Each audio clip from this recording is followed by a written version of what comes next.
Hello বন্ধুরা, আমার চ্যানেলে সবাইকে আরও একবার ওয়েলকাম জানিয়ে আজকে আবারও একটি নতুন ভিডিও নিয়ে হাজির হয়ে গেলাম।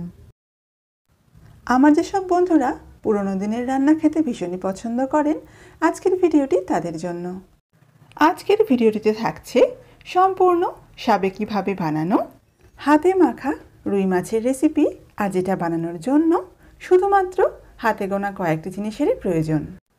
তাহলে চলুন বন্ধুরা, আর কথা না বাড়িয়ে ঝটপট দেখে নেওয়া যাক আজকের এই ভীষণই স্বাদের রুই মাছের রেসিপিটি। হাতে মাখা রুই মাছের রেসিপি বানানোর জন্য এখানে প্রথমে নিয়ে নিয়েছি রুই মাছ, যেটাকে ভালো করে ধুয়ে পরিষ্কার করে নিয়েছি।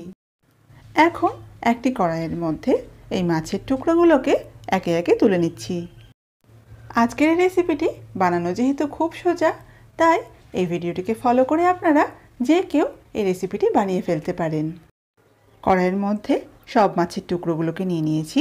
এখন এর মধ্যে দিয়ে দেব একদম সরু সরু করে কুচিয়ে নেওয়া পেঁয়াজ। আর এই রান্নার সমস্ত উপকরণ আর পরিমাণগুলো আমি নিচে ডেসক্রিপশন বক্সে দিয়ে দেব, আপনারা সেখান থেকে একটু দেখে নেবেন। ভিডিওর শুরুতেই যেহেতু বলেছিলাম এই রেসিপিটি বানাতে গেলে একদম হাতে গোনা কিছু জিনিসের দরকার পড়বে, সেই রকমই এখানে নিয়ে নিয়েছি পেঁয়াজ বাটা, নিয়েছি আদা রসুন বাটা, আর নিয়েছি চেরা কাঁচা লঙ্কা। এবারে এই পেঁয়াজ বাটাটা দিয়ে দিচ্ছি মাছের টুকরোগুলোর ওপর, আর তার সাথে দিয়ে দেব আদা আর রসুন বাটাটা। এরই সাথে এর মধ্যে দিয়ে দিচ্ছি স্বাদ অনুযায়ী নুন, আর দিয়ে দিচ্ছি হলুদ গুঁড়ো।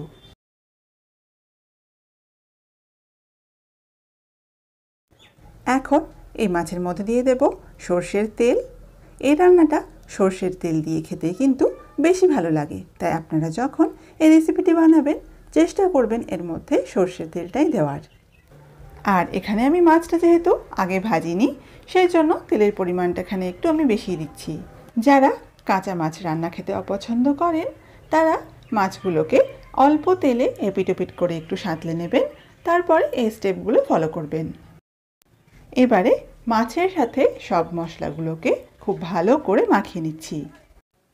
আর এটা যেহেতু হাতে মাখা মাছের রেসিপি, সেই জন্য এটাকে হাতে করে মাখলে এর স্বাদটা একটু বেশি ভালো হবে। আর আপনারা যদি এই মাছটাকে ভালোভাবে ম্যারিনেট করে 10 থেকে 15 মিনিটের জন্য রেখে দেন, তারপরে যদি এটাকে রান্না করেন তাহলে দেখবেন এর স্বাদটা আরও একটু বেশি ভালো লাগছে।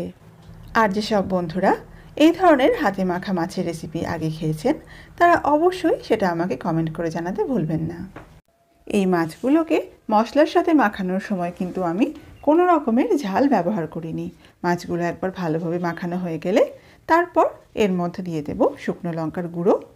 এখানে আপনারা ইচ্ছে করলে শুকনো লঙ্কা গুঁড়োর পরিবর্তে কাঁচা লঙ্কা বাটাও দিতে পারেন। আর এর সাথে এর মধ্যে দিয়ে দিলাম আগে থেকে যে কাঁচা লঙ্কাগুলো চিড়ে রেখেছিলাম সেগুলো। মাছটা এখানে খুব ভালোভাবে মাখানো হয়ে যাওয়ার পর এর মধ্যে দিয়ে দেব জল।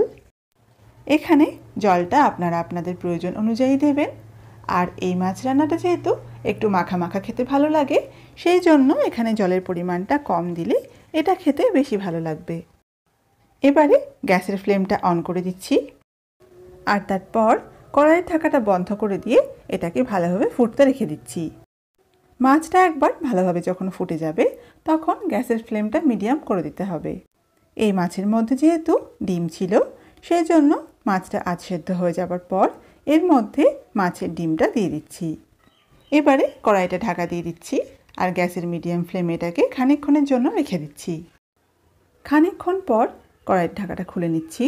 মাছের মধ্যে যে অতিরিক্ত জলটা ছিল সেটা এখন টেনে গেছে। এখন গ্যাসের ফ্লেমটা অফ করে দিচ্ছি, আর এটাকে খানিকক্ষণ দমে রাখার পর সার্ভ করে নিচ্ছি। আর এই রান্নাটায় মাছটা নামানোর আগে এর মধ্যে কোনো রকম ধনেপাতা কুচি বা জিরে গুঁড়ো দেওয়ার দরকার পড়ে না।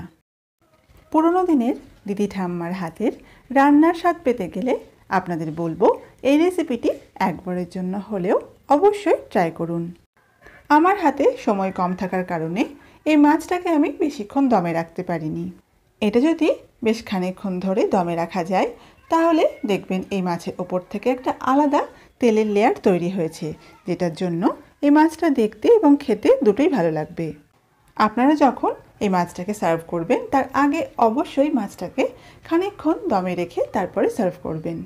একদম সিম্পল জিনিস দিয়ে বানানো এই হাতে মাখা মাছের রেসিপিটি আপনারাও বানান, আর সেটা খেতে কেমন হয়েছে আমাকে অবশ্যই কমেন্ট করে সেটা জানাতে ভুলবেন না। তাহলে বন্ধুরা, আজকের আমার এই সিম্পল ভিডিওটি ভালো লেগে থাকলে অবশ্যই ভিডিওটিকে লাইক, শেয়ার, কমেন্ট করতে ভুলবেন না। আর যেসব বন্ধুরা এখনও পর্যন্ত আমার চ্যানেলটিকে সাবস্ক্রাইব করেননি তারা অবশ্যই চ্যানেলটিকে সাবস্ক্রাইব করে পাশে থাকা বেল আইকনে ক্লিক করতে একদম ভুলবেন না।